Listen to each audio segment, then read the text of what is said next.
Well, he bataka make. But Jaden Chase, they have to make the fans them know what really are going on. Blessings Nation, and now welcome to the channel. Your man Jaden Chase, another one we go bring uno another reason on the topic of current affairs. So if you're new to the channel, well, I'm suggesting that you click the subscribe icon and of course, let your voice be heard. Like and share the video, and yes, drop a comment in the comment section. Now, let's get right into the reasoning. Now Nation, more incriminating pieces of evidence, alleged voice recordings, were played in open court. And in this piece of recording, prosecutors have played what they alleged is the voice of the alleged leader of one faction of the St. Catherine-based criminal organization. What was also discussed is the continued role, whether unknowingly or knowingly, played by the security forces in the ongoing feud between both factions. Me and me couldn't hear what go on in an open court. They will contain the reasoning. Look and listen. Voice attributed to Andre Blackman Bryan was played. The voice was talking to the prosecution's main witness. That voice is the first you'll hear. And mama send to them. She send to my boy there, Jim Brown. She tell me about termite. She ensure said the road clear. So when you come a road, the thing good. She call me and say, Banks, clear up. Them tell you how murder you charge for yet? Coming like the one on the avenue, the one at Portmore, about 4 murder. We think of the one from in a terminus. You don't have nothing to worry about. The witness tells the court that alleged gangster Stephanie Muma Christie was giving information to the police so that the constabulary would remove the gang's rivals from the streets. According to the witness, Muma was trying to ensure the reputed leader Andre Bryan was met with no resistance when he was released from jail. Meanwhile, the voice identified as Bryan demonstrated that he was understanding the country's anti-gang legislation while commenting on his alleged leadership rival, Tesha Miller. Watch you now, Boop. You see if somebody be a witness, them a fi inna the gang for a time to be a good witness. And for say me split the gang from Miller are the wickedest thing. And at 2014 the law come in. So nothing before that can use against me.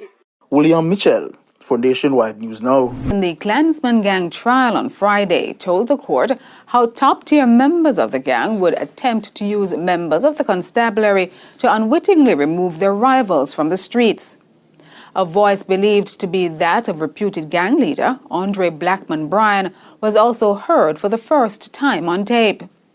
In the second major secret audio recording played in the Klansman gang trial, several other alleged members of the gang, including City Puss, was heard discussing several criminal activities.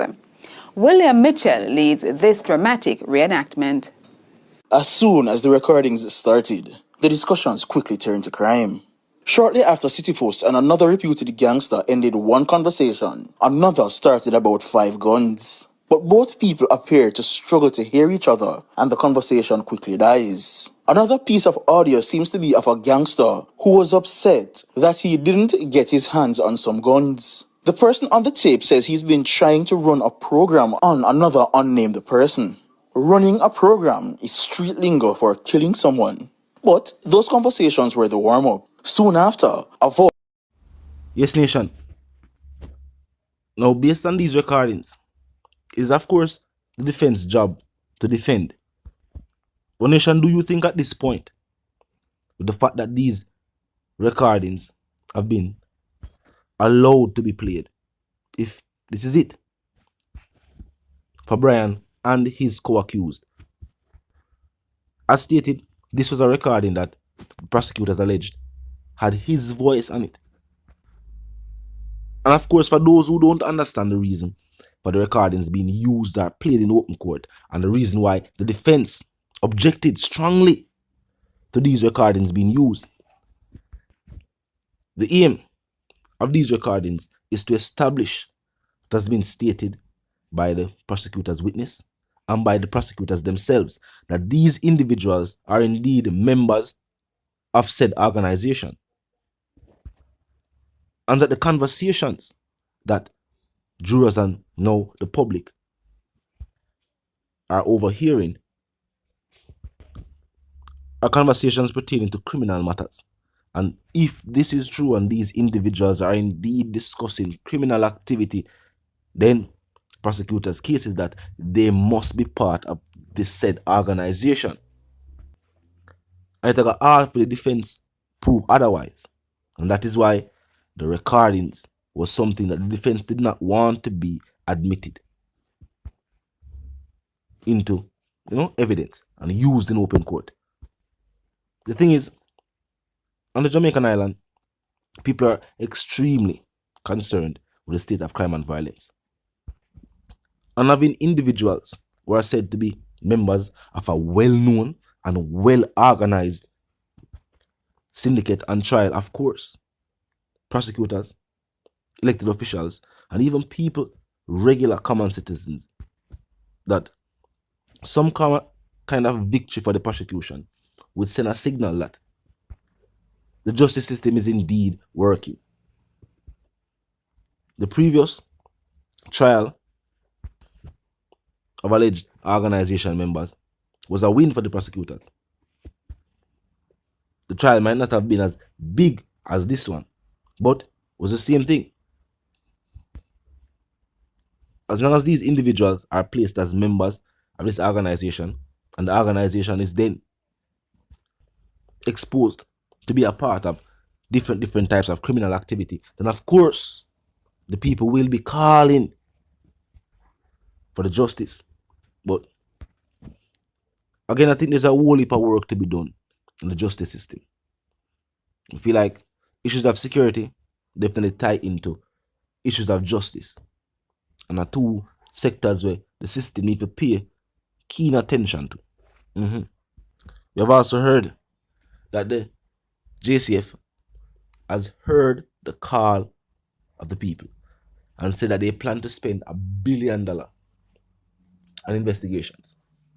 Not just into what took place at the FLA, as was highlighted, but also with investigations overall, which are something where the system did need to have focused on a long time. Even in this case in particular, as I would say, is not zones of special operations or states of emergency that has brought these individuals, who the state claims are top tier members of a criminal organization. No, it was investigations, detectives. So why is it that more funding isn't being spent in that area? Why is it them still want to put communities under siege? Stop movement. People can't go to and from. Regular law-abiding citizens can't earn enough to get by. It not gonna work.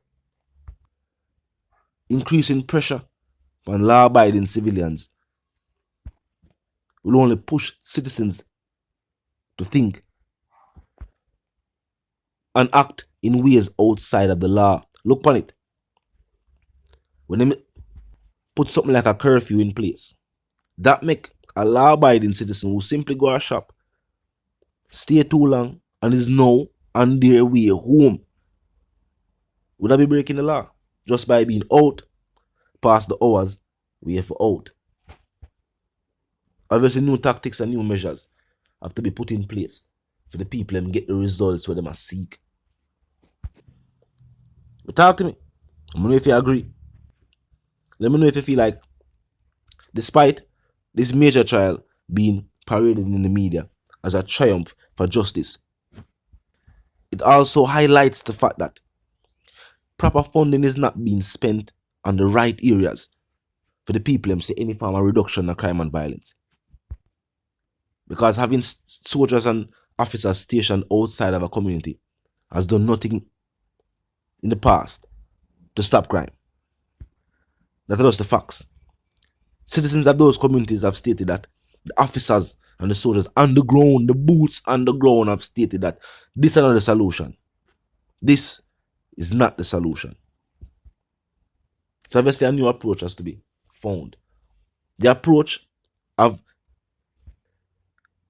putting an entire community into difficulty for the actions of a few has yielded no results. In the 21st century, this cannot be the way we are go forward. You cannot put a whole community under sanction and a siege just because a handful of individuals in there were the wrongs? No. More investigations. The proper tools need to be given to the security forces so they can do them job. And my one thing the people might highlight is a better Jamaica them want, and a somebody them a look for blame. Talk to me in the comment section, nation. I'm gonna feel. You know the sentiments, and for those who don't, you man move settings fam, and now we don't need no ladder. And my sentiments for you and you, well, first and foremost, if you're new to the channel, just a pass through. But you like the reason, and of course you like the point of view, I'm suggesting to you that you click the subscribe icon and then the bell icon.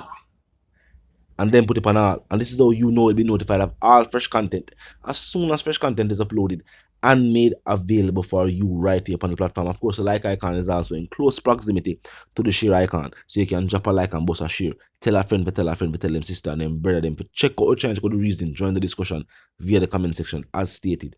Yes, these new pieces of evidence being used in court are the alleged court recordings, are secret recordings made by the prosecution's witness.